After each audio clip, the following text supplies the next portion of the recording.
Welcome, ladies and gentlemen, to the Vinnie Eastwood Show, the most technically plagued 2 hours in talk radio in the world.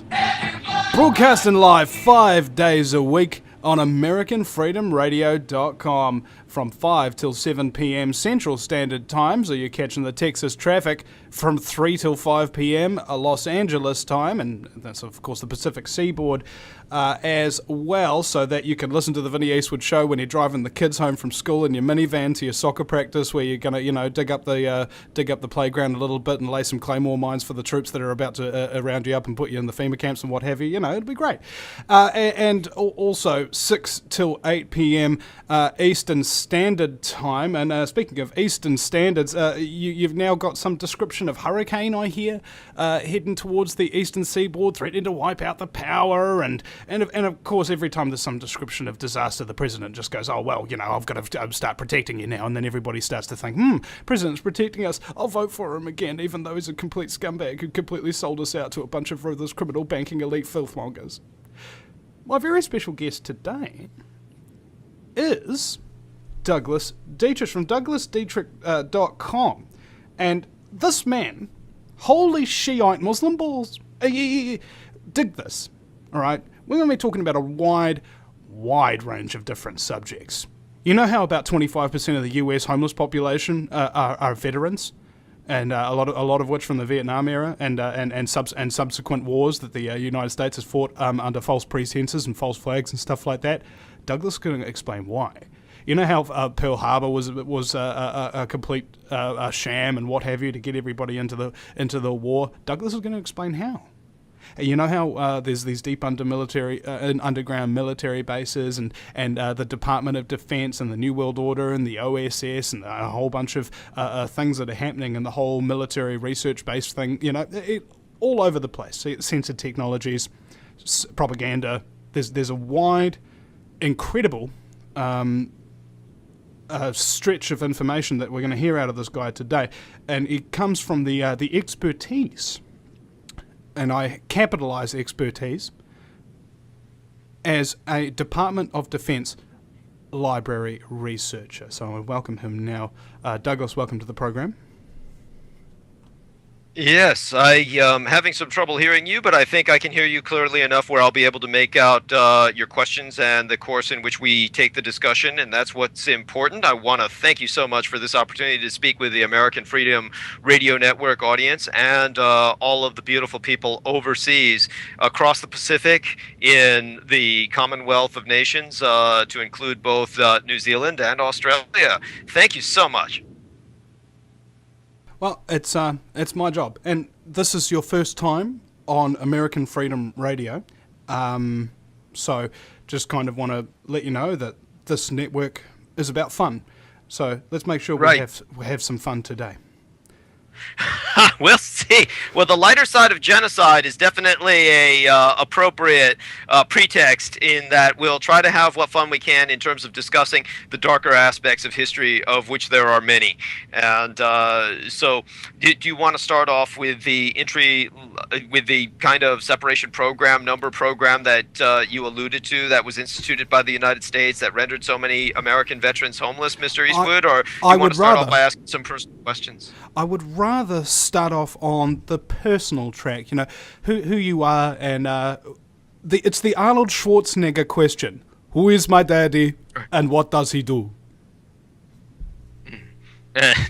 No, that's great, and I can barely hear it, but I think you're asking me what it is that I do. Right now I'm with Alternative Information Media, and I'm trying to reestablish what essentially would be a fourth career in that, having gone through essentially three major careers already. One of them was a Department of Defense research librarian. I was unable to laterally transfer because there's very few civilian libraries, if any, that need an expert in documents destruction and documents incineration on their staff. Also, with the second career that I took up, which was private security mercenary enforcement, I had a lot of experiences overseas for many years, which gave me a very direct view of different cultures in the world, whereas my career before that had given me perspective of history, which very few people have anywhere in the world, because I was dealing with documents from all over the world, including a plethora of United Nations documents that were never given to media, never given to academia. So what reality is cobbled together by academia, by media, is pretty ad hoc, and in many cases just outright fabricated. So we'll certainly go into some aspects of that. As for my third career, unfortunately, after earning about $750,000 in private security and mercenary enforcement, I came home and my parents' health was very rapidly in the decline, and I became their care provider, which took up all of my energies as their advocate, their medical case historian, for what unfortunately turned out to be the terminal decade of existence. And it's only now that I'm going into this fourth career, and a lot of it is based on the kind of betrayals that my family suffered. My father was a career sailor. He was a naval serviceman for over 30 years in over 3 wars. He participated in, he ran away from home at the age of 16. He joined the Navy. He wanted to get as far away from home as possible. And he definitely was granted his wish in this regard, in that he was sent to China, and in Theater China Command, he participated in the gunboat patrols to enforce Pax Americana, or the Peace of the Americas, at a time when Japan and America pretty much went to war. And that period of time was in 1937, and it was the period of time during which Roosevelt was essentially running the opium into China, having taken over the opium trade from the British Empire. And there are all kinds of politics behind this, which we can go into when you wish to.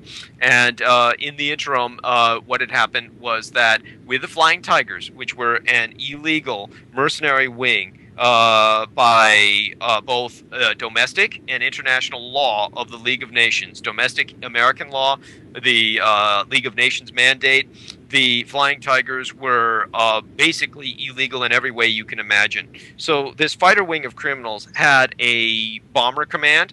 They also were involved with running escort for the Chinese National Aviation Corporation. And China National Aviation Corporation, CNAC, CNAC, it basically was running the opium using Douglas DC-10s and various other Douglas type of aircraft throughout China. And when the Japanese began to shoot these down and interdict the American opium trade into Asia, the Americans went to war, and they sent General Evans Fortis Carlson, a card-carrying communist who in any other administration would have been court-martialed for treason. They sent him over to China with an entire command infrastructure and headquarters unit, and he basically instigated the Nanjing massacre by attacking the Japanese and the Chinese in the midst of their peace talks in Nanjing, the wartime capital of China at the time. The Japanese retaliated by bombing the HMS Panay and the the HMS Lady Bird and the USS Panay. And from that point on, December 13th, 1937, the United States and Japan were at war in China. So that was what my father was deeply involved with. He was involved in the Second World War in the Pacific, the Korean War, and the Vietnam War, and he got nothing for his services. Absolutely nothing of any consequence or any worth. So it's for reasons like that betrayal that I became the whistleblower that I am today, and a lot of it has to do with documents destruction in its own right. So if you want to go into that, we can go into that right away, or you can ask me some more questions you feel might be pertinent to building up a background. Well, there was that part on Coast to Coast that I mentioned to you that I heard about the veterans and the homeless problem. I'd love you to explain why that actually is for the listeners, because it was really compelling when I heard it. Yes, no, I very much appreciate your bringing that up, because a lot of that goes right back to my father's position, and he was very much a victim of this. And it has to do with not so much anything with his separation program number, but documents destruction concerning his personnel service and medical records. And to go into that, we should talk about the SPN number since you brought that up specifically. All of this is a complicated series of bureaucratic maneuvers and entanglements initiated with essentially America's defeat in the Pacific in the Second World War, which takes an enormous amount of time to explain. And I would have to summarize that as in as short a time as possible if you want to go into that in this episode. Right now, let's talk about the difference between commissioned and non-commissioned officers because it is important to the SPN number program. The Americans had 27 million men in uniform in the Second World War. They could have conquered the world. They could have just marched astride the planet with that number of men, one would think. But because Japan was arguing from a position of strength as opposed to a position of weakness, they went through several peace demands during the talk-down processes before peace was established between the Empire of Japan and the United States of America. That peace was struck at the Presidio military base of San Francisco, where I was employed for almost a decade as a Department of Defense research librarian. That peace was struck by Prime Minister and Plenipotentiary Shigeru Yoshida on September 8th of 1951 at the Presidio military base, which was the headquarters for the Pentagon of the United Nations. It was the military headquarters for the United Nations. The United Nations was established on the Presidio military base on January 1st of 1942, 3 days and 3 weeks after the attack on Pearl Harbor, as an organization of war per Title 42 of the United Nations Charter. In lieu of the Constitution, they have a charter. And the United Nations was an organization of war that was meant to orchestrate the resistance armies behind Axis-occupied lines, meaning that every single resistance army from the Philippines to Denmark was coordinated through the United Nations military headquarters at the Presidio military base of San Francisco. Now, the United Nations, World War II was the United Nations war, which is heavily emphasized. The people on the Security Council were representatives of the five great Allied powers: the United Kingdom, France, the Soviet Union at the time, now Russia, the United States, and the Nationalist Republic of China, the nation into which I was born. And the Nationalist Republic of China now has relocated to the island of Taiwan. Through conspiracy and betrayal, the Soviet Union and the United States ultimately ejected the Nationalist Republic of China, as reestablished on Taiwan, from out of the United Nations. And it was mostly on the part of the United States, believe it or not so much the Soviet Union. And Communist China was installed in its place.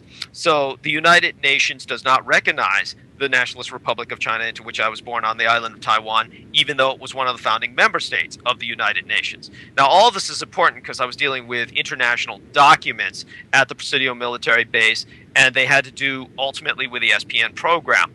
During the talk-down processes with Prime Minister and Plenipotentiary Shigeru Yoshida, the United States ultimately recognized that the Treaty of San Francisco, as it was known, that would bring peace between Japan and America, went into effect on April 27th of 1952. It was signed on September 8th, 1951, went into effect April 27th of 1952. Till that period of time, Japan and America were legally at war. But Japan was making a lot of demands for concessions and reparations. One of them was the total dismantling of the Department of War, which the United States was forced to dismantle, reconstituted the Department of Defense, wherein I was employed. They demanded the dismantling of the OSS, the Office of Strategic Services, which the United States did.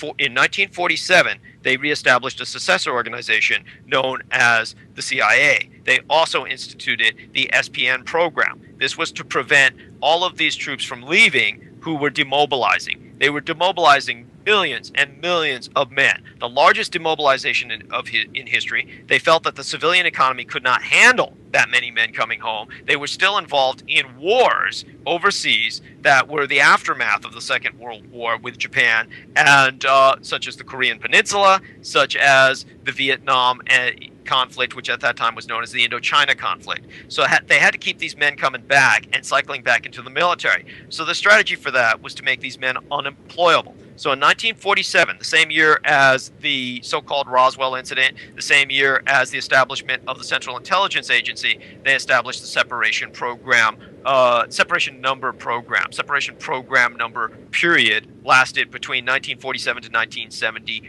2004. And the end result of that program is that on any given day, as many as 250,000 veterans, both male and female, are living on the streets or in shelters, or at least twice that many people are going to be homeless on any given day of the year. So it's disastrous. About literally 600,000 veterans will experience homelessness at some point in their lifetime. So it's incredible. And when you look at the percentages, veterans comprise about 6% of the overall population back in 2004, and yet they were 24% of the homeless, about a quarter of all homeless.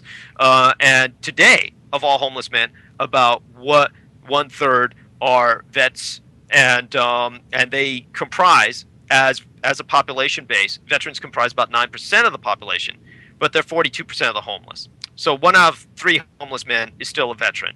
And essentially half of homeless veterans are my age, which I just turned 46, but they're about 45 years or older compared to 20% of other civilian homeless.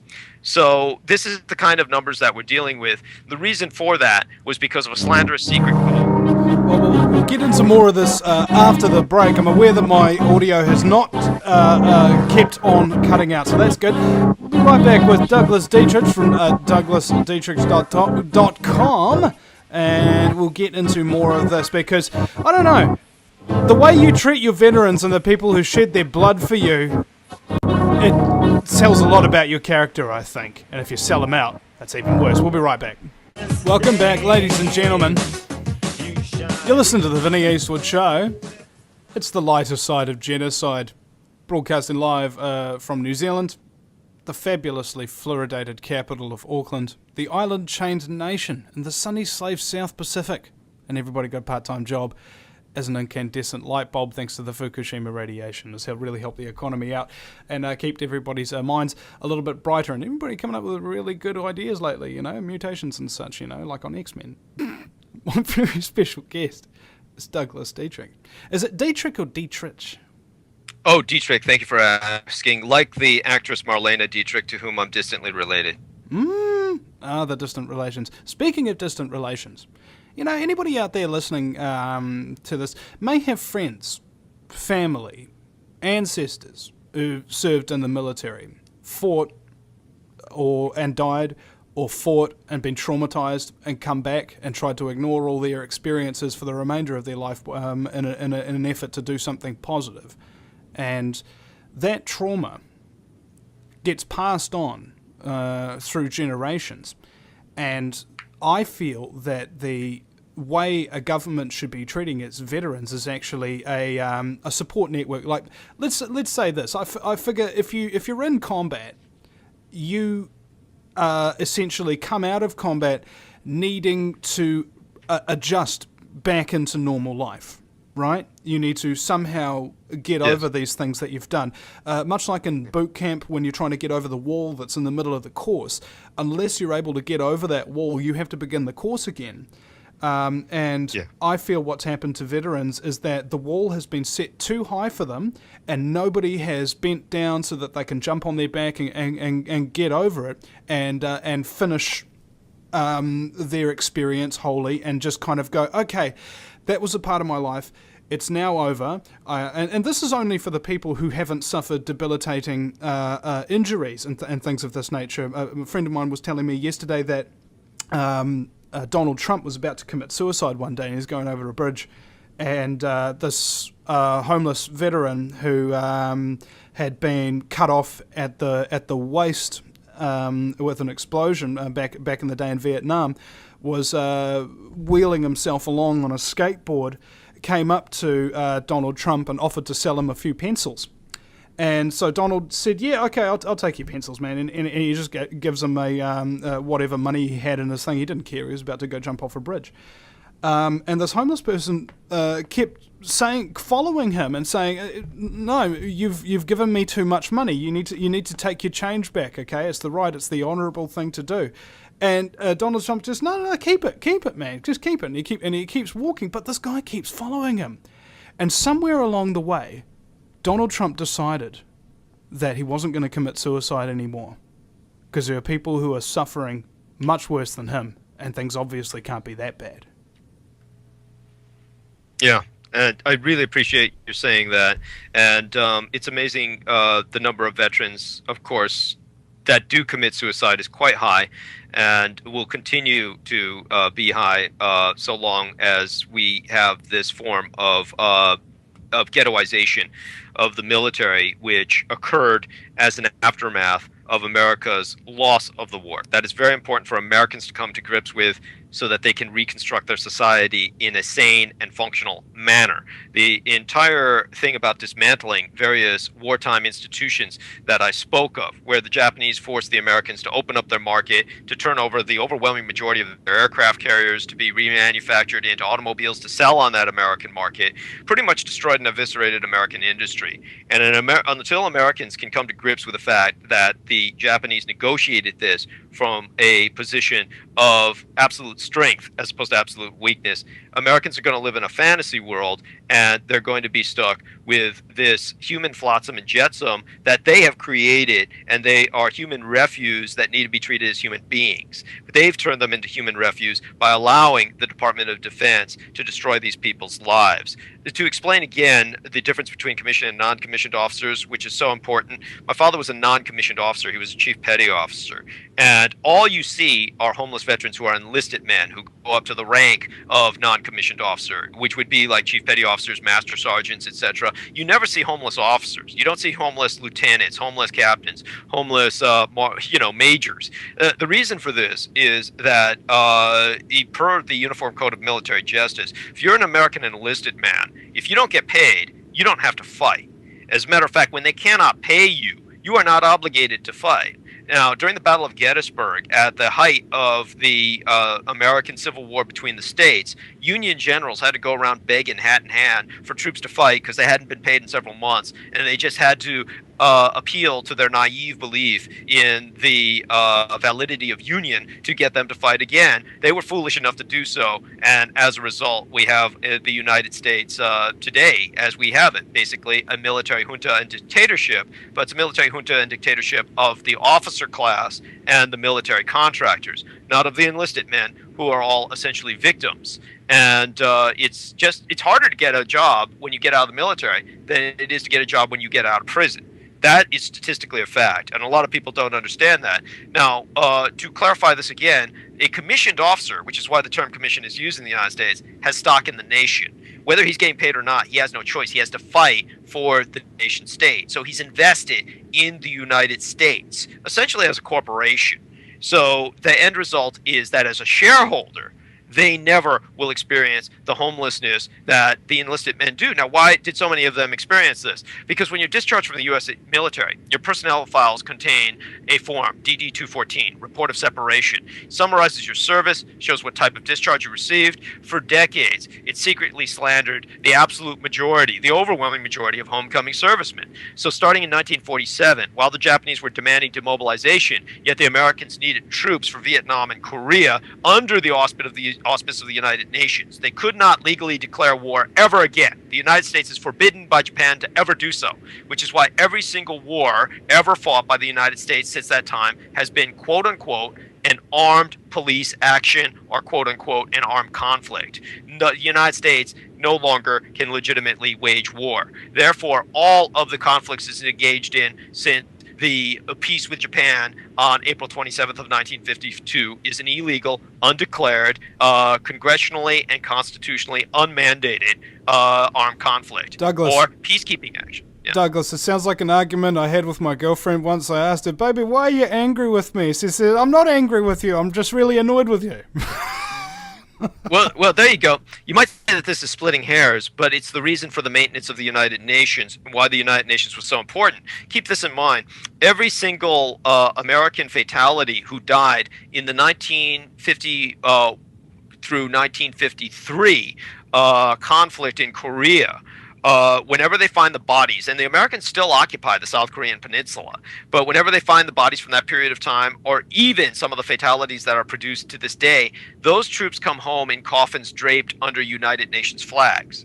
They are not draped under American flags because World War II was a United Nations conflict. This was officially emphasized even in pamphlets that were issued to the frontline troops, which still exist today that people can look up or find in antique stores or old bookstores or online. And it was emphasized throughout the Korean conflict, which was simply an extension of World War II because Korea was legally part of Japan until the Korean independence was declared and acquiesced to by the Japanese in 1945. So all of this was part of the talk-down processes, the peace processes. The end result is the Americans needed to keep men in the military. So while they were frantically attempting to stem the tide of permanent severances during the most massive demobilization in history, they would use this final piece of paperwork, the DD-214, to slander veterans with this SPN, Separation Program Number. There were 500,000 codes that were symbolized by this number that were combinations of numbers and letters, and they would overwhelmingly indicate whenever anyone looked up what the code said on that DD-214, they would overwhelmingly indicate a negative trait or behavior that would render anyone described by such terms functionally unemployable in civilian life. Now, all employers were aware of what each code meant. Job applicants who were vets were required by law to make their DD-214s available to potential employers who would then ask the Pentagon or look up the codes and lists that had been published in obscure, unclassified military documents. Even if you were a mom and pop store owner, you would have access to these codes. But veterans didn't know about it. And anyone who was a private business owner did. Now, the service member's commanding officer, who was commissioned, had free hand over everyone's record. Any type of discharge, honorable, general, dishonorable, other than honorable, in effect, they were affixed to everyone's records. And the CEOs, commanding officers, decided which code to assign that would act as a scarlet letter that would follow that vet for the rest of his or her life, based solely on capricious whim, but always with the intent to force that individual's return to service. So once the existence and the purpose of the SPNs were officially admitted in 1973 during the American withdrawal from the Vietnam conflict, then pressure from Democratic congressmen forced the vanquishing of that code by 1974. But veterans discharged during the SPN period from 47 to 74 still have that marker on their DD-214. Now, what did those markers say? They would say things like this: admission of homosexuality or bisexuality, alcoholism, antisocial, AWOL, desertion, absence without leave, bedwetter, criminality, discreditable incidents, civilian or military, drug use, failure of selection for promotion, financial irresponsibility, indebtedness, obesity, pregnancy, disloyalty, subversion, schizoid personality, security risk, separation for concealment of serious arrest record, sexual deviant, sexual perversion, shirking, unfitness for duty, homosexual acts, unsanitary habits, withdrawal of ecclesiastical endorsement, meaning that your chaplain thought you were irreligious. Douglas, hold on a second. That sounds like the CV of almost every American president. Yes. Oh, admittedly, yes. If American president had all of those particular quirks, it would be like he would go to the top of the list as being essentially fit for the job. You knock the heart, the brains, and the guts out of a street-walking whore, and you're left with a politician, which is essentially a mugger in a suit. But in terms of my father's own personnel records, he was discharged with an honorable discharge and his separation program number, because he was in for over 30 years through 3 wars. The worst that it said was he had too many divorces. And believe me, in those days, the Navy would think that divorces were unseemly to the service and the image thereof. So he would get a demotion every time he got a divorce. My father went through about 3 or 4 divorces because no woman wants to stay married to a guy who's gone 9 months out of the year or more. So during that period of time, he would get a demotion with each divorce and then be re-promoted later. So he was ultimately discharged honorably as a chief petty officer. The problem was getting him disability for all of his medical injuries, along with many millions of other veterans whose files covered every one of the U.S. Armed Services and all of their armed interventions from the Spanish-American War of 1898 and its consequent Filipino insurrection, the Philippine-American War of Filipino Independence from 1899 through 1902, all the way through the fall of Saigon on April 30th of 1975. All of these records of millions of servicemen that would prove their injuries suffered in conflict were sent to this documentary wicker man known as the National Personnel Records Center of St. Louis, Missouri. My father's records were amongst them. And when he was discharged, back in those days, the Navies didn't have doctors. This is unbelievable in this day and age. They didn't have doctors. They had basically pharmacist mates.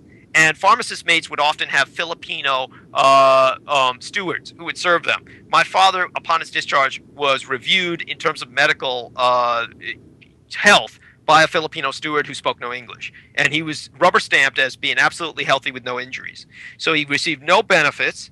He got a pension that was literally a few $100s a month, half of what he earned in the Navy.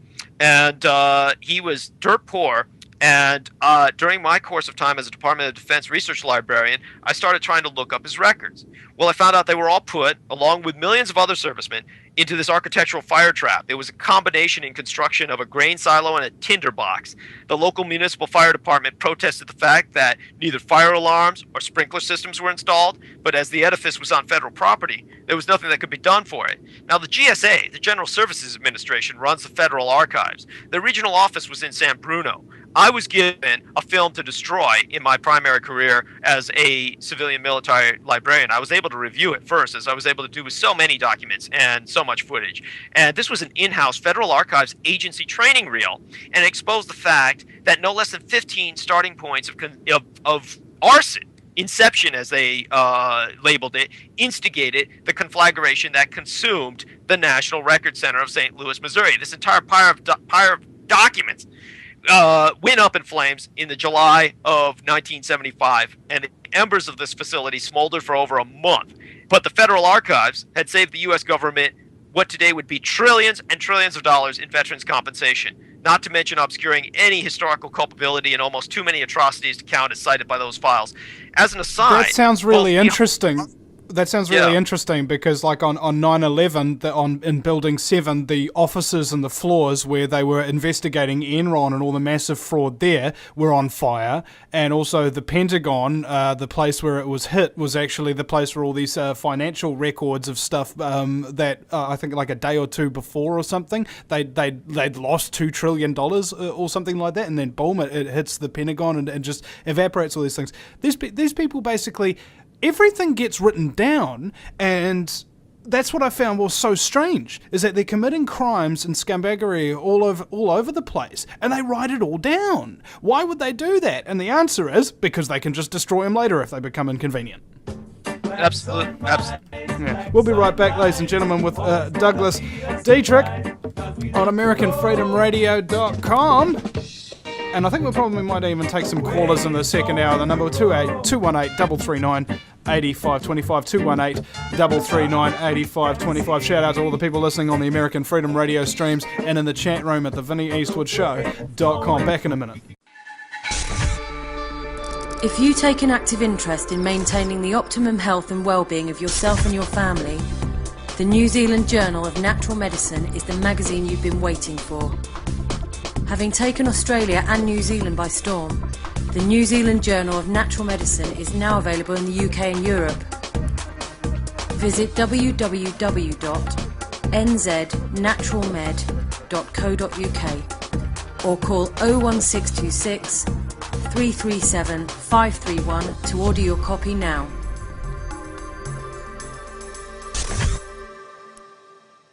Do you realise every day we are being put under constant stress from wireless radiation? What's worse is that you don't even know that it's happening. It puts as much stress on our body as if we had a constant viral infection, draining our energy and sapping our strength, or just making us irritable and fatigued. These wireless fields are being emitted from computers, microwaves, mobile phones, power lines, and any electrical appliance. Now there is a solution. A group of research engineers in New Zealand have come up with an active shielding device that shields you from wireless radiation at a cellular level. Blue Shield comes in 3 models: a household, portable, and USB that plugs into any computer. The great thing about Blue Shield is it is very affordable and guaranteed to last. A one-off purchase will see you being protected for years to come. Visit AmericanFreedomRadio.com and click on the Blue Shield banner. Blue Shield, brought to you by the VinnyEastwoodShow.com. No matter where you live, globalism affects you. Did you know that the Vinny Eastwood Show has more subscribers than New Zealand Herald TV and is New Zealand's most popular YouTube news channel, where warm-hearted humour and a list of awesome guests talk about crucial issues which the mainstream media ignore? A show where you, the listener, can phone up with questions, comments, and suggestions of guests. Vinny is building a hub to connect truthers with raw information they need to become active. He can help you gain further skills such as website building, producing audio and video, and creating revenue streams in your own multimedia environment. Because Vinny supports such a wide range of people in the truth movement, he is not government or corporate backed and relies entirely on your donations. Give now, give generously, or subscribe for $10 a month for access to ad-free video archives. Just visit thevinnieeastwoodshow.com and click donate. Welcome back, ladies and gentlemen. Welcome back to the Vinnie Eastwood Show. I was just talking with a landlady outside there for a second, and her father in the British War and stuff like that. I explained what Douglas was telling me about veterans having a hard time and having their pensions cut and medical mishaps denied and keeping their medical treatment all held, and the homeless problem, and also what I mentioned about shell shock and trauma and needing to be lifted back into society. And she said, yep, absolutely agreed, every single one of it, because her father was in the war. He lost 2 fingers on a detonator. And this exact same thing happened to him. So this is not just a United States problem that is affecting veterans. This, in my opinion, would probably most likely be a globalist system where this is happening to everybody carte blanche. Of course, non-commissioned officers only, as Douglas iterated earlier. Right. Though, like I would like to emphasize the fact that the New World Order is not a Nazi term that was somehow co-opted by the United States and the Allies in the post-war world. The Germans during the time of the Third Reich were trying to institute what was known as a New Ordnung, or a new order of Europe. The Americans had coined the phrase New World Order quite on their own, and this was done under the Roosevelt Socialist Administration, and this was in 1942. What I've done is I've posted a link to the map that was officially commissioned by the Roosevelt Socialist Administration in 1942, that showed the world the way the Americans wanted it to look after they conquered the world using their 27 million men in uniform.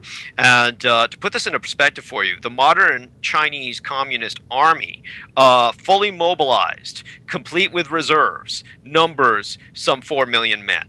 That's how much more the Americans had than even the Communist Chinese military today. So the Americans had mobilized everybody that they could. They had an enormous population. America is the 3rd largest population on Earth, the United States is, after India and China, which have over 1 billion people each. America, inclusive of its undocumented citizens or illegal immigrants, contains 350 million people. It's the 3rd largest nation on Earth, and it was one of the 3rd largest nations on Earth at the time of the Second World War, and they took advantage of that manpower, put everybody in a uniform, and their objective was to conquer the world. We can certainly get into that. That is more than quite bluntly and brutally graphically demonstrated by the map that I posted on my Facebook. My Facebook can be found through www.douglasdietrich.com.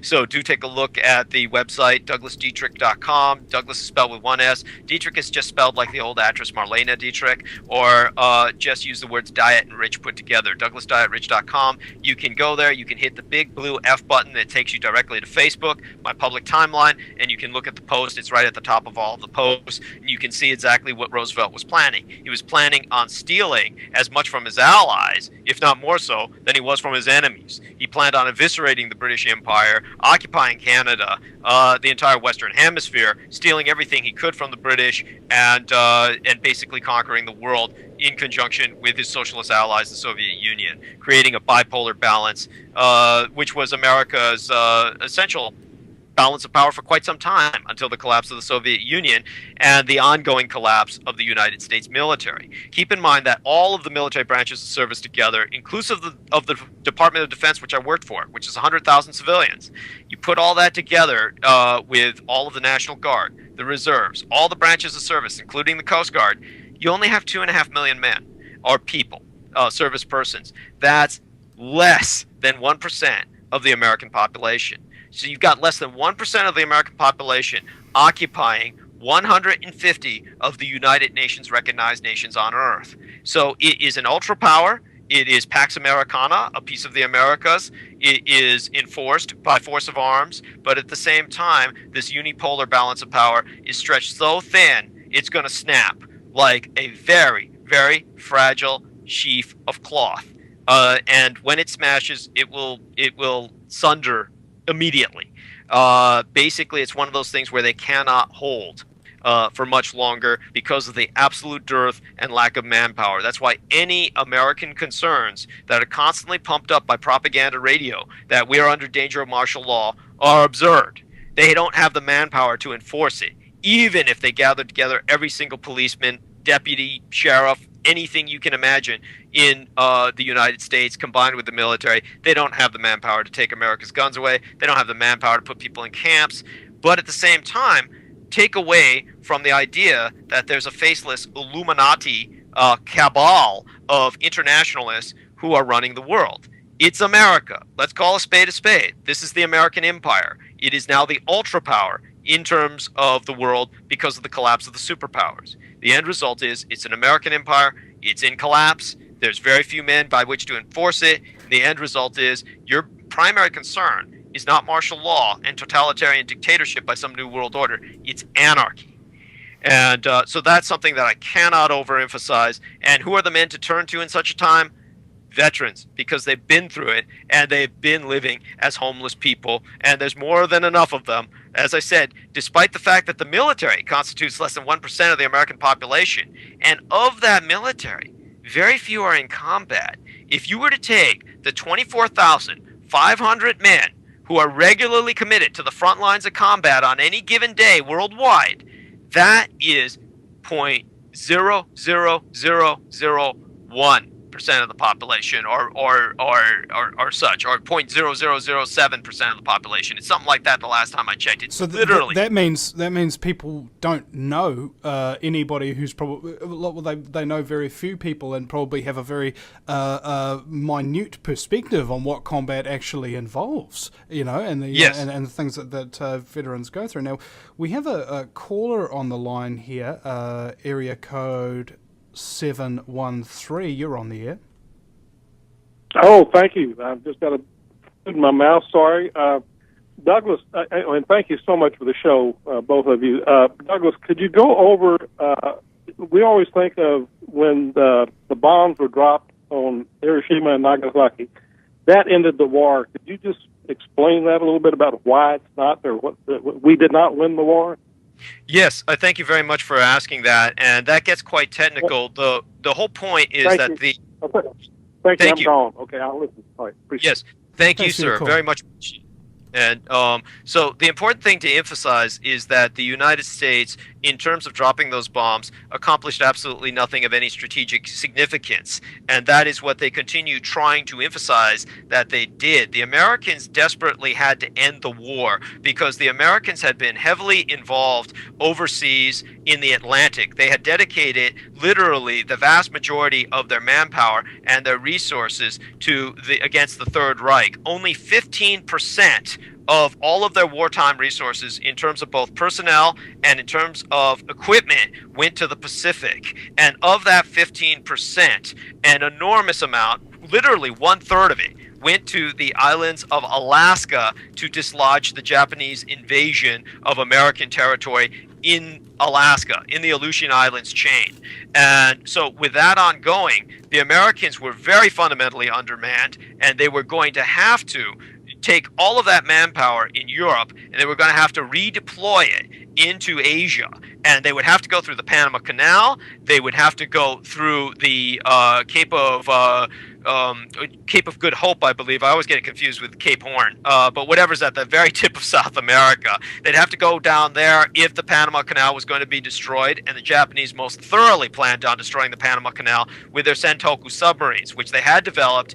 And Emperor Hirohito surrendered 2 of them to the United States so that the United States would know exactly what he had. So the end result was they knew he had these long-range submarines that could take out the Panama Canal, and they would be unable to redeploy all the manpower they needed to deploy in time. So they were left hanging at the end of a very long logistical line strung out in the Pacific, and by the time they reached the Japanese home islands, they were very much at the end of their rope, because everything that they had been fighting in terms of that war had been overwhelmingly...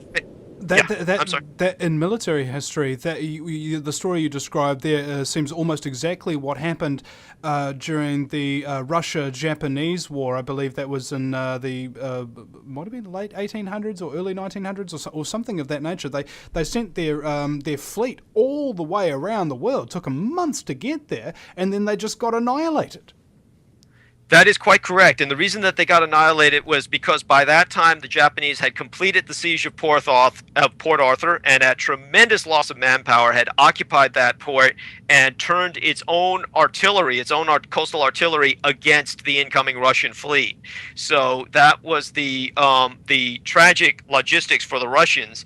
In terms of that conflict, this was exactly the same. You see, on the very day that the Hiroshima bomb was dropped, a special War Department analysis of new Japanese divisions being mobilized reached Army Chief of Staff George Catlett Marshall, and it revealed that from 1937 to 1943, the Imperial Japanese Army had mobilized an average of 8 divisions a year. Now, keep in mind, the Imperial Japanese Army was the largest source of employment in Japan. 10% of the Japanese population worked for the Japanese Army. Now, where was it? Throughout the Pacific War, over 90% of it was on the Asian mainland, not in the Pacific.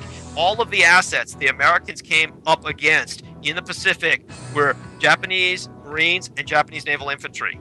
There was very few army that they ever encountered, if any, only in New Guinea. And when we get back from the break, I'll just finalize why the bombs didn't work because of this. And are we going into break? Sorry, I thought I heard some music. We are. And I'd like to take some callers as well, ladies and gentlemen. The call-in lines are open. The number is 218-339-8525. That's 218-339-8525. One more time, 218-339-8525. And we'll talk to you and take your calls after the break at thevinnieeastwoodshow.com. Welcome back. Hour number 2 of the fastest 2 hours in talk radio. It's the Vinnie Eastwood Show, broadcasting live on AmericanFreedomRadio.com 5 days a week. And I wanted to explain some of the point of the show to people. This ain't necessarily for the uninitiated. This ain't necessarily to wake people up. When I woke up, I had a lot of trauma, and I had to find out a way to cope with said trauma so that I could keep exposing scumbaggery. And I found that when I laughed about stuff, it energized me, made me capable, more capable at least, in accepting and getting over the scary elements of what we do for a living in the truth movement-ish, whatever, for lack of a better term. And this show is... I hope to provide the listeners with something that will help them think and help them cope, because it's real hard to deal with, man. Being a truther sucks, because you realise that everything revolves around scumbaggery, and there's only a certain amount you can do, and you put too much pressure on yourself. You say, I want to wake people up and do all of this kind of thing. You put way too much pressure on yourself, man. Okay, it's not your fault, and it ain't your responsibility. But that doesn't mean you can't take responsibility for it and change it and make it better. That's what I hope to do with this show. My very special guest is Douglas Dietrich, and we have a caller, Elizabeth, but Douglas, you wanted to finish your point there. Call in, ladies and gentlemen, 218-339-8525, 218-339-8525 to get in the queue while Douglas talks about wrapping up this Japan and the nuclear bomb scenario. Right, and it's important. Please be patient, Elizabeth. This should only take a short while. I'm going to wrap this up as succinctly as I can so that people understand it. During World War I, the Germans won the First World War on the Eastern Front. They forced the Russians into signing the Treaty of Brest-Litovsk. People can look this up, Brest-Litovsk, Litovsk. And the Treaty of Brest-Litovsk was honored by Bolshevik Russia after the revolution. And by this treaty, Russia surrendered 1/3, or 33% of her population to the Germans, a full quarter, or 25% of her territories, and over half, or 50% of her industries. So Germany had won the war on the Eastern Front and was turning its attentions to the West. And at this point, the Allies knew they couldn't beat them. So when America entered the war, they used a weapon of mass destruction. They took conscripts out of San Quentin prison right here in California where I live. They shipped them in rail cars with live, unrefrigerated chickens so that they would be exposed to all of the fecal matter as it particulated during the movement of the train. And through this, they incepted chicken roll, which led to the avian flu, the H1N1 virus. This was known as the avian flu virus back then. They incepted it on purpose, and by the time they got to Fort Lewis in Kansas, where today they built the United States Military School of Advanced Military Studies, the SAMS, which trained all of the officers who were in charge of men like myself during Operation Desert Storm. These people were trained on the basis of what they had earlier accomplished at Fort Lewis, which was the creation of the avian flu. Now, when the American troops caught all of this flu, were forced to sleep with these chickens, eat these chickens, clean the chickens' cages, caught this flu, brought it over to Europe, they wound up going to Europe in what were known as coffin ships. The majority of the American expeditionary forces arrived on the front in World War I dead. And they incepted what became known as the Spanish flu because they disembarked at nominally neutral Spain. The end result was that flu spread all over the world and killed 100 million people worldwide. It edged out the Black Plague in terms of its viciousness and in terms of its fatality ratio. And yet you never read of this. That's what ended World War I. That's how the Americans won the First World War. And there was blowback. 20 million Americans died. They ran out of coffins in the first 2 weeks.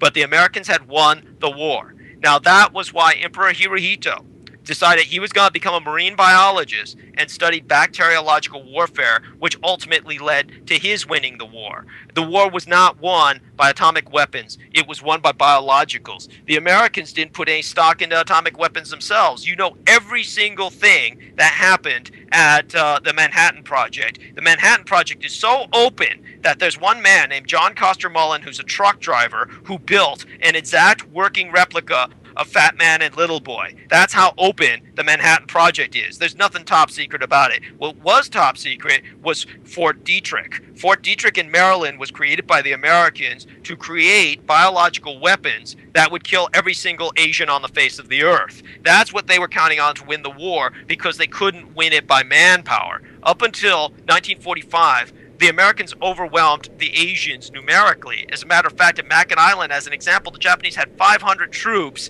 that were fighting against an entire American Army division and regimental combat teams with Grants and Shermans. But now everything changed by the time Americans got to the doorstep of Japan. At that point, the Japanese had won the war in China.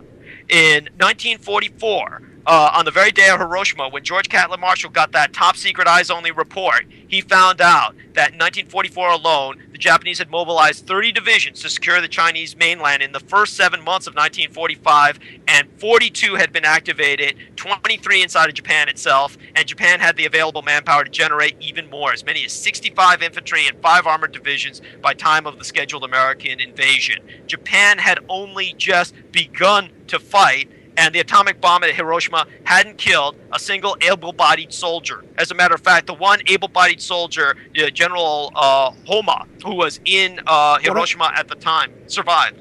What I found interesting is that Hiroshima and Nagasaki were actually two of the biggest Christian populations out of Japanese cities in the whole country. Yes, but it wasn't conspiracy, it was accident. See, what happened was the plutonium bomb was much more powerful than the uranium bomb. So the Americans planned on deploying the plutonium bomb, the Fat Man bomb, over the Kokura National Arsenal. So they attacked the Kokura National Arsenal in the center of Japan, and they failed miserably. They always claimed that there was no Japanese air power to stop them. Quite the opposite is true. It's all a lie. The Japanese air power prevented them from dropping the bomb on the Kokura National Arsenal, and they made 3 passes, 45 minutes. They were running out of fuel. Then they found out that the fuel vein had broken inside of their plane, and Captain Sweeney was informed that all the fuel was leaking into the bomb bay, and the largest bomb in the American arsenal was now saturated in aviation fuel. So he flew home in a panicked retreat and dropped it over Nagasaki, the closest city nearby. It was totally done in a panicked retreat. It was totally unplanned. And because of the bowl-shaped valley of Nagasaki, the geography of the valley, it just basically wasted 80% of the bomb's destructive power. So that's why, even though it was a much more powerful bomb, far less people were killed or harmed and far less industry destroyed at Nagasaki than was destroyed at Hiroshima. As a matter of fact, underneath Nagasaki, the underground plane building facility, the Japanese were building what were known as Ki-74s. These were the mass production versions of Ki-77s, which were bombers that could reach New York City from Tokyo that had flown in 1941 before Pearl Harbor. So the mass production versions, codenamed Patsies by the U.S. government, were being produced by the hundreds in this facility. When that atomic bomb went over that underground plant, they continued producing at full facility, full production pace, and the 2,500 young ladies working underneath the ground had no idea a bomb had gone off overhead. That's how much of a failure the atomic bombs were. At that point, America had blown its wad. They knew they lost the war. So that's why they entered into peace negotiations. I cannot overemphasize that, and I hope that puts that in some perspective so that people understand some of what I'm speaking about. Then at that point, Hirohito threatens America with the biological weapons he had built, that he had designed personally through Unit 731, and the Americans had to sue for peace. That is the reality. Hard-hitting. And hopefully that sums it up in such a way. I'll welcome more questions, but we should probably take Elizabeth at this point, per your discretion, of course. Elizabeth, you're on the air. Good evening, Vincent. And first off, Douglas, let me say I send you my condolences over the loss of your mom. Thank you. No doubt had a lot to do with the work you do.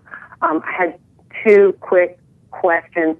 Well, actually, one, if you could get into the whole blimp air balloon scenario, I just find that absolutely fascinating. My second quick point is I think Americans would be mortified to know half the history that you know that has been destroyed. And my last question is, what do you think the next chess move is? I mean, you've got Japan, China, Middle East, Russia. Given what you know, what is the next global chess move? Yes, thank you so much for asking, ma'am. The next global chess move, just to put that in perspective first, we are entering a new dark age. And the dark age is going to reflect the last dark age. The last dark age was an age in which there was no such thing as politics. A man's religion was his politics. There was no such thing as Europe. The closest concept that we had to the concept of Europe was the concept of Christendom. There was Christendom. That was the closest unifying factor for that peninsular culture of the supercontinent of Eurasia. And as for the rest of the world, what we are entering is a chess game not of politics or nation states, but of competitive religions. Basically, all of the shape and face of religion is changing, and like in the Dark Ages, a man's religion is his politics. Just as in the Dark Ages, when men lived or died on the basis of whether they were Christian or Muslim, we are returning to that period of time in history. And at this point in history, the concept of Christianity is now a Christianity with a colored face. Literally, within the matter of a decade or two, only 1 out of every 5 Christians on earth is going to be a non-Hispanic white. And the rest of the Christians on the face of the earth are going to be in Africa, Asia, and in South America. So at this point in history, there is going to be more Christians who reproduce and proselytize at the same rate that the Muslims do and actually have a higher population. And this means that the Islamic-Christian conflict is going to be a global conflict, a global war, using modern weapons that put the spears, the lances, the swords of the Middle Ages to shame. And in that war, America will be a front, not a belligerent, but a front. So what Americans need to identify with is that, first of all, in this new dark age, they're not a participant on the chessboard. They are the chessboard. They're one of the parts of the chessboard over which other powers are doing battle. New religions on the face of the map, such as voodoo, which is practiced by over 60 million people in the south of the border. And that's coming up north. That will be in competition with Islam and with Christianity for the heart and soul of North America. And in this new battle, Americans need to try and reconstruct, try and establish a renaissance. The model to use would be Renaissance Italy. just as Renaissance Italy had a collapse of a Roman Empire, which had ruled all the known world for almost 1,000 years, and yet was able to finally establish a Renaissance in which they were the source for much of the science of the next age. Americans need to prepare themselves for that, survive, reconstruct, adapt to a city-state model, a libertarian economic model, a model of regionalism. Much of our population, sadly, is going to disappear the world over. Billions are going to die. But the 3%, shall we say, the average American city will probably have a survival ratio of about 5 to 30% of its former population. And with that, they can establish regional economies, regional agriculture. A lot of it's going to be within empty skyscrapers that are going to be converted into multi-story hydroponic gardens. And they're going to feed the regional populations, hire mercenary armies, private security, a lot of it based on homeless veterans who are able to be consuled into some form of functionality. And that's the kind of world we're looking forward to in North America. As for the dirigibles, what Elizabeth is referring to was pretty much how the Japanese won the war by threatening the delivery of their biocidal weapons. And these dirigibles were known as aero dreadnoughts. Basically, I have a piece of shrapnel for one of them that had been at the Roswell incident. The Americans established an enormous number of Japanese prisoner of war camps at the end of the ceasefire when the war went into ceasefire. The war didn't end, and they took a lot of these prisoners, many of whom were Korean, many of whom were Taiwanese, many of whom were Japanese, and they kept them and they never let them go home. They tortured them to death and forced them to try and teach the Americans how to fly some of these aero dirigibles. That's how the Roswell incident took place.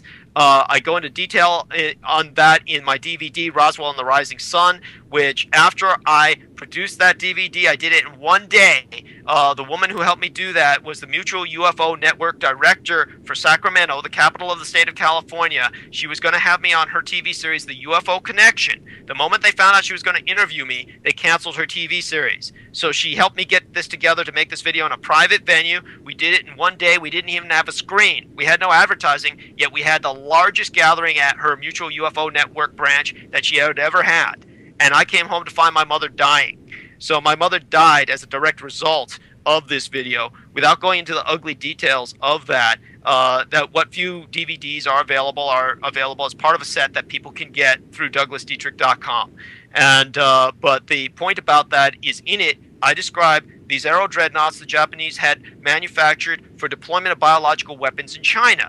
Now, China had 1/4 of the world's population. 1 out of every 4 people on Earth was Chinese during the Second World War. How could a nation of 100 million, Japan, go to war against over 1 billion people and win? They did so through biological weapons. Emperor Hirohito was a marine biologist. He was able to deploy biological weapons in China without killing everybody because China was very regionalized.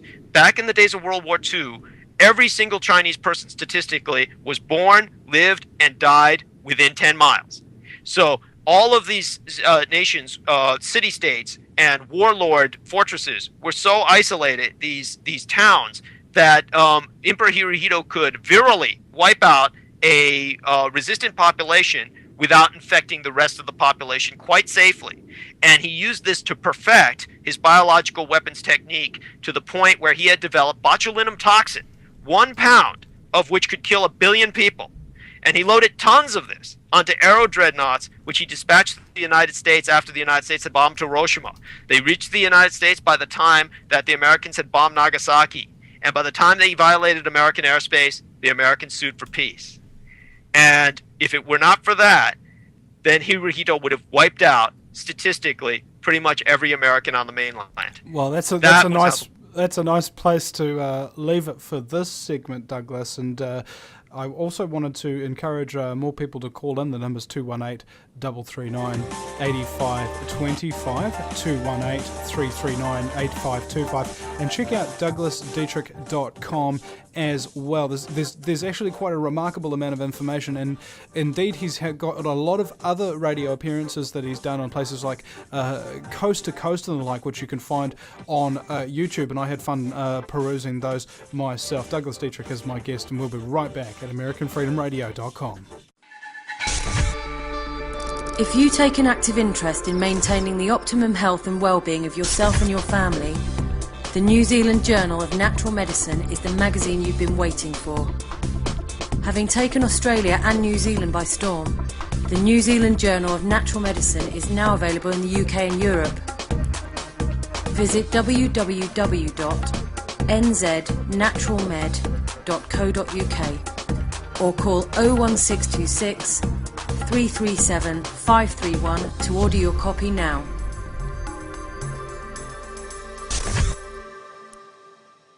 Do you realise every day we are being put under constant stress from wireless radiation? What's worse is that you don't even know that it's happening. It puts as much stress on our body as if we had a constant viral infection, draining our energy and sapping our strength, or just making us irritable and fatigued. These wireless fields are being emitted from computers, microwaves, mobile phones, power lines, and any electrical appliance. Now there is a solution. A group of research engineers in New Zealand have come up with an active shielding device that shields you from wireless radiation at a cellular level. Blue Shield comes in 3 models: a household, portable, and USB that plugs into any computer. The great thing about Blue Shield is it is very affordable and guaranteed to last. A one-off purchase will see you being protected for years to come. Visit AmericanFreedomRadio.com and click on the Blue Shield banner. Blue Shield, brought to you by the VinnieEastwoodShow.com. No matter where you live, globalism affects you. Did you know that the Vinnie Eastwood Show has more subscribers than New Zealand Herald TV and is New Zealand's most popular YouTube news channel, where warm-hearted humour and a list of awesome guests talk about crucial issues which the mainstream media ignore? A show where you, the listener, can phone up with questions, comments and suggestions of guests. Vinnie is building a hub to connect truthers with raw information they need to become active. He can help you gain further skills such as website building, producing audio and video, and creating revenue streams in your own multimedia environment. Because Vinnie supports such a wide range of people in the truth movement, he is not government or corporate backed and relies entirely on your donations. Give now, give generously, or subscribe for $10 a month for access to ad-free video archives. Just visit the VinnieEastwoodShow.com and click donate. Welcome back. Drinking red wine and eating pizza on the very, very fabulous vista of a giant hurricane coming towards the eastern seaboard in the mafioso sense of the word. It's the Vinnie Eastwood Show, broadcasting live on AmericanFreedomRadio.com. And my very special guest, Douglas Dietrich, welcome back. The call-in lines are open, ladies and gentlemen, 218-339-8525. Yes, thank you to my very special guest announcer, Maxwell Smart. hey, dude. You must have seen... Have you been in combat, man? I was, but not in Operation Desert Storm per se. Ultimately, the reasons for my dishonorable discharge probably saw more of direct violence during Operation Desert Shield, ironically, which led to my dishonorable discharge as opposed to Operation Desert Storm itself. Operation Desert Shield, of course, commenced about 9 months before Operation Desert Storm, which basically began in January of 1991. So for the majority of 1990, 9 months, like childbirth, we were in the peninsula of the House of Saud, and we were amassing Marines. This was the largest gathering of Marines ever amassed in history, just so that people understand the realities of warfare. World War II is touted as part of this Marine Corps cult amongst the Marines themselves and to the general population. They think that the Marines had this apex of experience in World War II. The average Marine in Vietnam saw far more combat than any World War II Marine. During World War II, even though it lasted in terms of American direct involvement, proactive hostility prosecution, it lasted for about 4 years. The Marines had months in between combat, and if they survived that combat, they would be deployed to Hawaii, which is essentially a paradise for recuperation.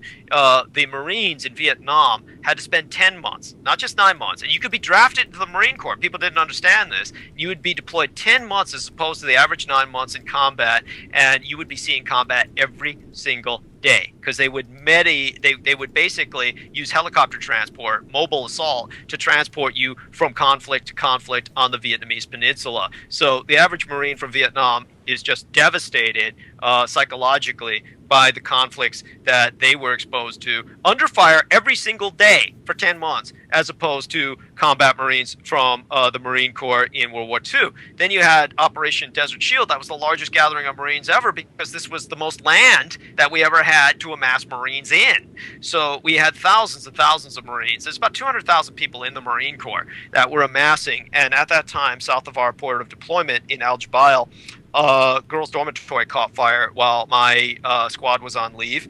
Unfortunately, Mutavoy In unit was in the area. This is known as the Committee for the Promotion of Virtue and the Prevention of Vice, the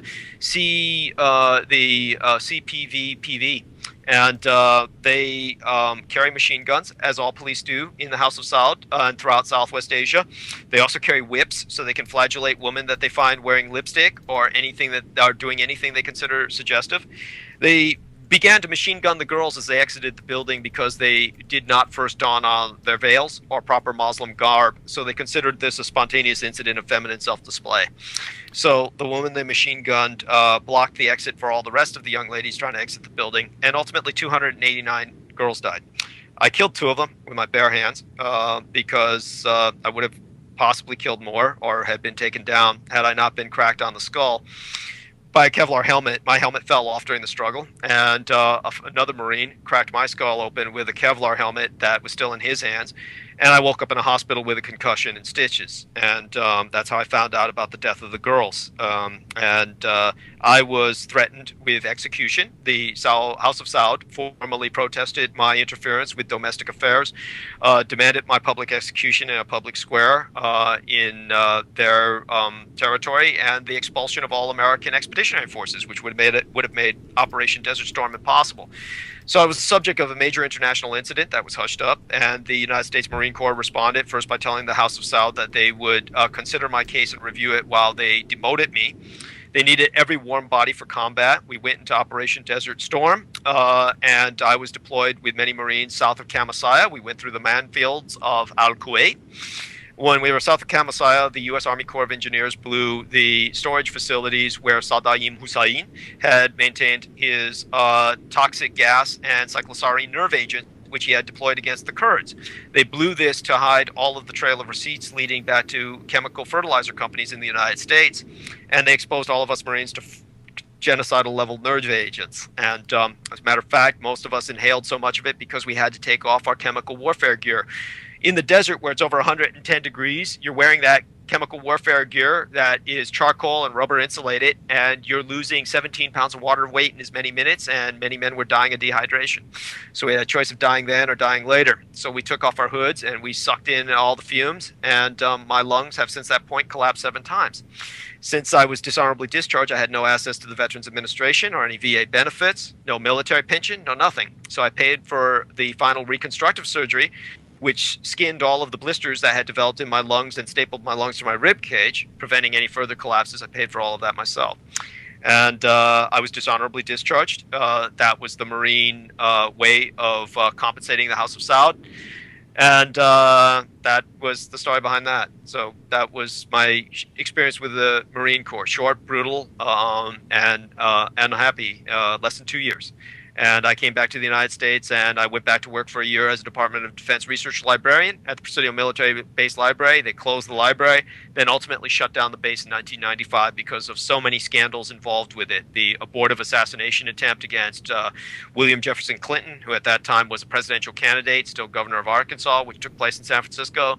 Also, the child daycare center scandal, where 500,000 kids were infected with AIDS by my high school teacher, Gary Willard Hambright, who had no less than 14 charges brought against him by a federal grand jury for assaults against children, all under 4 years of age. And he himself would have been indicted for many more charges of assault against children under 4 years of age had he not himself died of AIDS while on trial. So he infected probably 500,000 kids with AIDS during that period of his reign of terror at the child daycare center. Now, all of the records for those children were in the community center, which was, of course, subject to arson and burned down in a $500,000 blaze.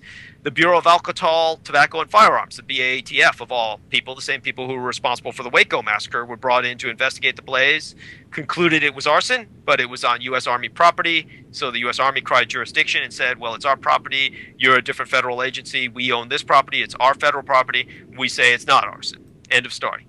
So all the children's records concerning their rapes, their infections, were destroyed. So you see a record of arsons, and by the way, government regulations provide them the legitimacy to destroy any documents they want to destroy. They have the legal right to do so. That is why Americans know far less history than anybody else on Earth. That's why their only concept of history is a fairy tale of propaganda and lies. So have you noticed America's that the American education system, I believe history is one of the least popular subjects. And you know why, don't you? It's because they've reduced it from being about intrigue and things that matter and being able to predict the future, instead into irrelevant names, dates, places, propaganda, and lies that is otherwise uninteresting. Well, very much so. But Americans love their myths, and they love the Big Bang orgasm ending with a phallic mushroom cloud capping off World War II. Gives them this idea of they started it, we ended it. The reality was the Americans started it, and the Japanese ended it. That's why Japanese, despite Fukushima Daiichi, as terrible as it is, the quality of life in Japan is infinitely better than that of the United States. And we could go into any number of ways in which this is demonstrably so. The internet alone is 15 times faster than that in the United States, which goes through various censorship engines every time someone sends a message to somebody else. And America's internet system is almost as retarded as that of communist China's. So we have this entire delusion through the American propaganda machine, just like they exaggerated the Soviet threat. They would constantly say the Soviets have all these missiles. During the Kennedy administration, Strategic Air Command, the same men who lost the Second World War, the same men who panicked and dropped the most powerful weapon in the American inventory over Nagasaki instead of the National Arsenal. The same men came up, the same men who lost Vietnam, who when Nixon said, end this war for me, and they deployed all of their strategic bombers over Vietnam and had the functional equivalent of the 509th Bomber Group, no less than 15 strategic bombers shot down over Hanoi.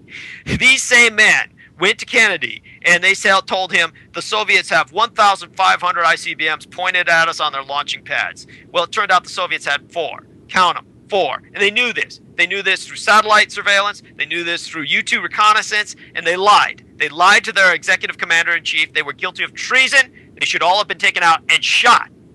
And these men ran America's economy into the ground. The entire science of business and the entire business of science was mutated to accommodate the building of ICBMs that kept a bunch of physicists, engineers, and Air Force officers in opulence. So they could have their kidney-shaped swimming pools and their trophy wives, and every single Air Force base on Earth, base on Earth, by requirement, has a golf course. And nobody knows this. These are the kind of bastards that are running the United States. You've got less than 1%. You want to know what the 1% is? Less than 1% of the population is in the military, and yet they get 51%, over half of the fiscal discretionary income of the United States every single year. This is your 1%. You want America to heal up. You want the economy to rebound. Dismantle the military. Dismantle the U.S. military. I mean it. You may as well at this point. No one is going to invade the United States.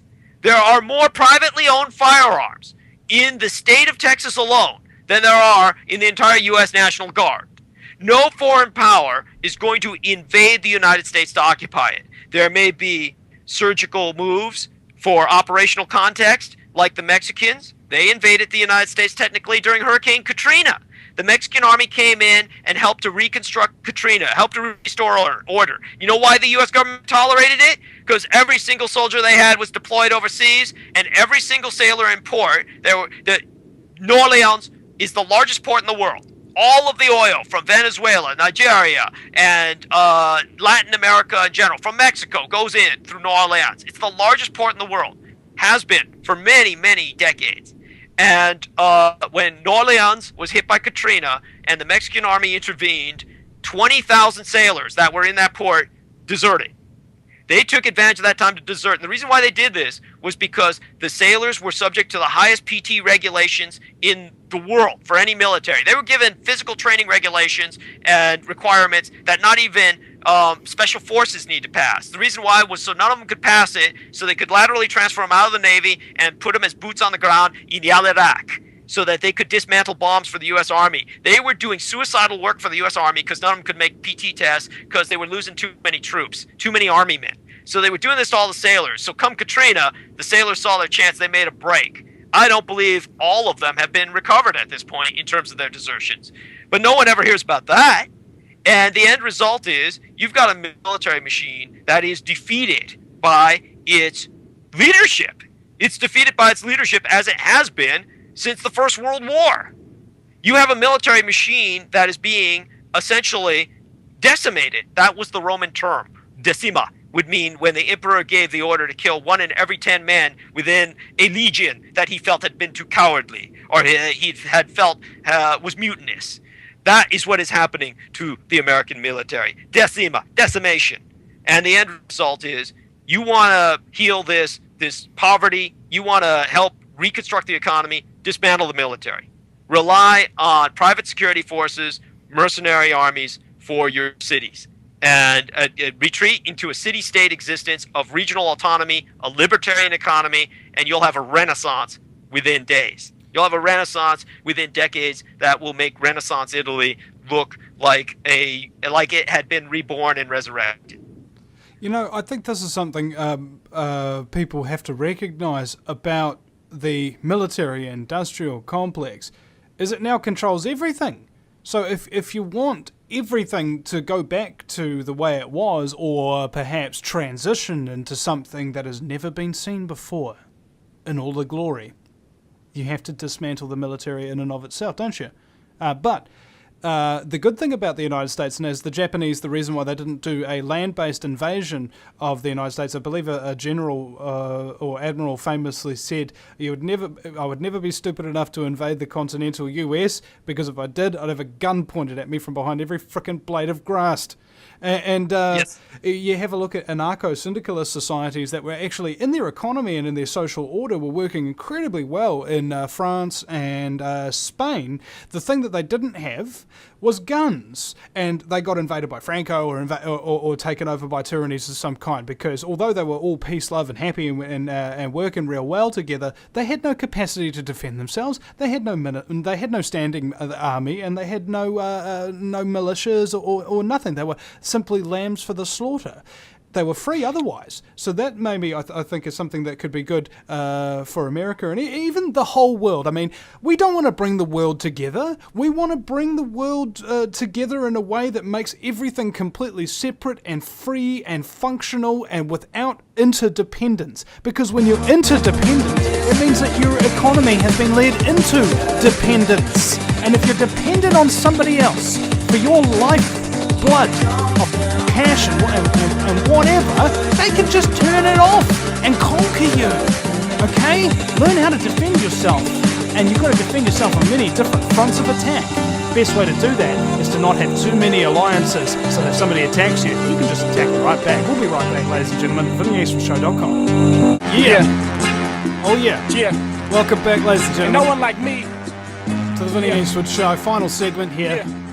With Douglas Yeah. Dietrich, so it's your last chance to call in 218-339-8525, 218-339-8525. You got a pencil and paper, write that puppy down.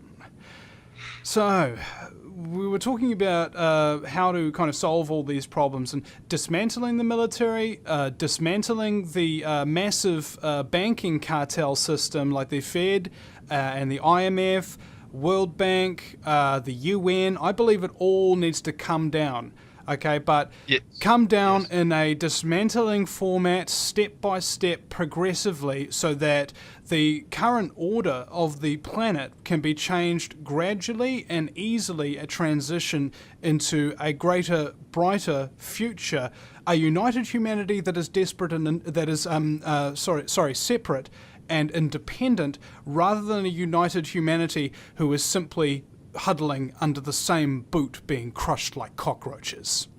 Well, absolutely, and the worry about a one world empire is it's basically fallacious. You don't need to worry about that. We are the closest we will ever come to a one world empire, and it is the United States. And I've already explained its failings and the fact that it is in the midst of very rapid collapse, not decline, but absolute collapse.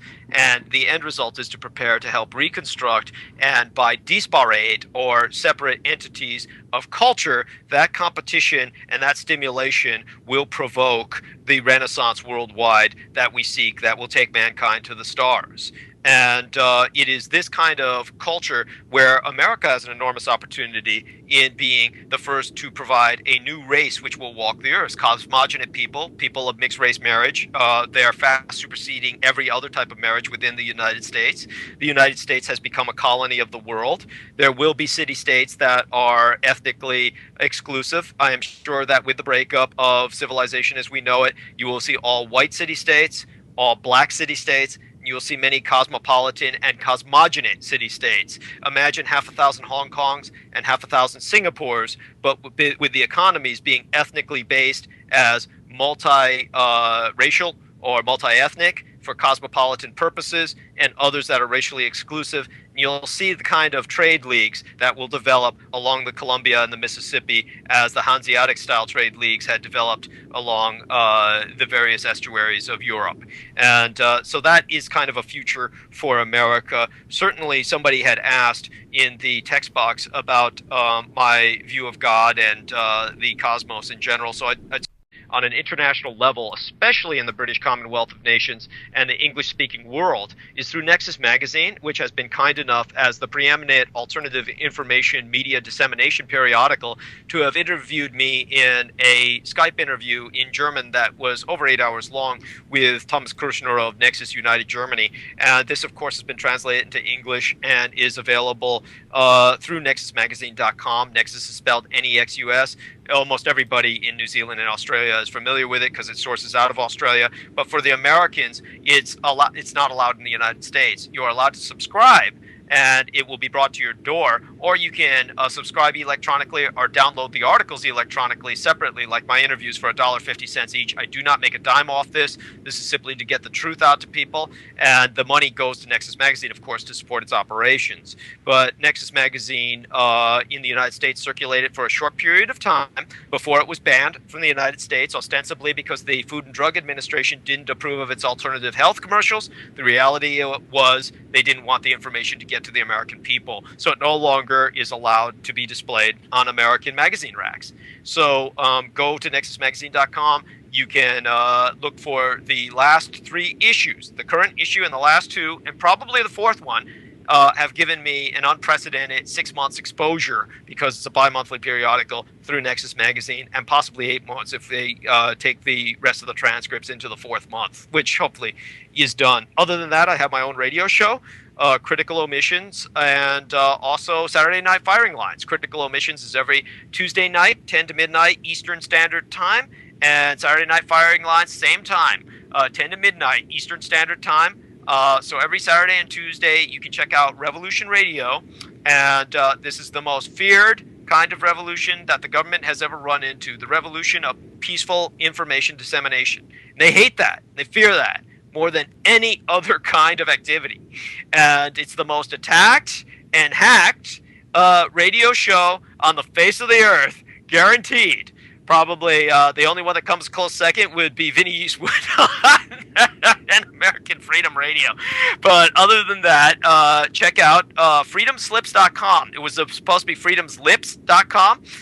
Freedom and Slips. Just put Freedom Slips together as opposed to Freedom Slips. It's easier to remember. So freedomslips.com, and you'll be able to connect to the schedule and find out when it's on in your time zone. Once again, Critical Omissions and Saturday Night Firing Lines. The Critical Omissions, I have a guest every week, and Saturday Night Firing Lines, I just do 2 hours of open calls. The interesting thing is that all the masturbatory circle jerks of these people on YouTube and these various other forums who constantly try to challenge the details of the historicity of what I cite, They never call me to challenge me on this show in all the time that I've been on.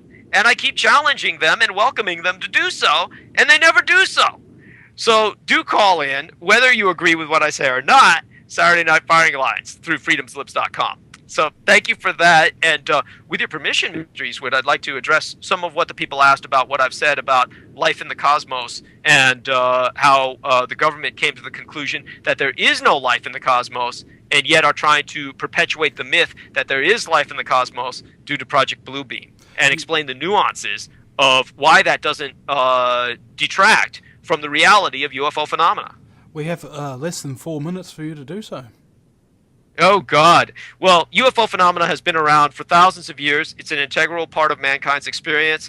The government concluded by feeding equations concerning deoxyribonucleic acid, or DNA, into the Cray supercomputer in the 1980s that life was quite impossible. Therefore, the only logical conclusion is intelligent design. However, they did conclude that because life evolved on Earth millions of years before mankind appeared, that there were relic populations of life which developed here on Earth or within the solar system before mankind appeared. So we do have that, as well as descendants from the future, because time travel is what makes space travel possible. If you're going through space, you're going through time, and only by folding 2 points in the space-time continuum can you have an economically viable interstellar empire. So they do feel that much of the UFO phenomena that is coming to the world is either visitors of our own descendants from the future or relic populations from the past on an interstellar or solar systemic level. However, most of what happened after 1945 through 75 that left mechanical parts, that left bodies to be recovered, most of these UFO incidents are directly a result of special weapons from World War II, primarily from the Empire of Japan, and less so from the Third Reich in exile. So that would require another show to go into, but I hope that puts it in some perspective. But they know for a fact, due to Hirohito's paradigm, when he forced the Americans to sue for peace with his delivery of biological weapons, he pointed out that that the world had not been visited by extraterrestrial life forms. And he felt that we should be awash in extraterrestrial signals because in the year he was born was when Marconi, which was 1901, was when Marconi sent out that letter S, and that was part of a intense shell of radio noise, which by 1945 was 180 light years in diameter. So everyone knew we were here. And so his question was why no one was appearing. His conclusion was all of those civilizations killed themselves using biological weapons. Now, he was a biologist in the days before DNA. Once DNA was isolated by Rosalind Franklin and then stolen in concept by Watson and Crick, who got the Nobel Prize for it, then Americans fed it the DNA equations into the Cray supercomputer and concluded that we're not getting any other signals because there is nothing else out there. However, if we were to be able to view into the future as opposed to the past, everything we see in space goes into the past. We're seeing our closest neighbor, Alpha Centauri, 4 light years away 4 years ago. But if they could look into the future, they knew they would see a universe teeming with life that would be our descendants, which have colonized the stars. So that was a conclusion the government drew. They want you to believe there's life out there so they can tell you there's an invasion coming to get you to behave when everything hits the fan. And this is something that Werner von Braun, who was exported under Operation Paperclip from Nazi Germany, the creator of the W2 rocket, heading up NASA during the 60s race to the moon, he said that there would be 3 big wars to distract people and bring about the so-called one world government, one world order, and that would be the war of cold temperatures, the Cold War, and terrorism, and then finally, once that plan and scam falls over, then they'd create a false flag alien invasion. And that would say, everybody would go, oh my God, there's other aliens out there. They're all threatening to kill us. Now we are one humanity versus the universe. Let's have a one world tyrannical government with under the complete and control of secretive bankers who knew about all this stuff ages ago but never really decided to tell us about it. It'll be honest, it'll be great. Yeah, Absolutely. That's very much the scenario. That's their last card to draw. Werner von Braun, when he was discussing this, he went into tears talking about they say they're our enemies, they're not our enemies. He was thinking of the Japanese prisoners of war who had died in areas like Ely, Nevada, Kingman, Arizona, the Roswell incident, and 20 other crashes in the western states of the United States, and thinking about how they were being tortured to death. And he was thinking of his former Axis partners, the Japanese, and those prisoners of war when he was getting teary-eyed over, they say that they're our enemies, they're not our enemies. Yeah. That's something to keep in mind. And I want to thank you for allowing me on your show, Mr. Eastwood. Is there anything you want to say? Well, other than the fact that you came on the show today and you taught me a whole bunch of things that I didn't already know, and it's like exhausting, Douglas, to absorb this amount of information in such a short time. And this has never happened to me on the show before. First I was bright-eyed, bushy-tailed, and now it's like I have a weight of information that I now have to process. So thank you very much for that unique sensation. And we'll be right back in Monday's time slot, ladies and gentlemen, at thevinnieeastwoodshow.com. And if you want to chat with me and Douglas off air right now, you can join in the chat room at thevinnieeastwoodshow.com and pop in your Skype details there, and we'll be having a quick conversation after the show today. See you again sometime. If you take an active interest in maintaining the optimum health and well-being of yourself and your family, the New Zealand Journal of Natural Medicine is the magazine you've been waiting for. Having taken Australia and New Zealand by storm, the New Zealand Journal of Natural Medicine is now available in the UK and Europe. Visit www.nznaturalmed.co.uk or call 01626 337 531 to order your copy now.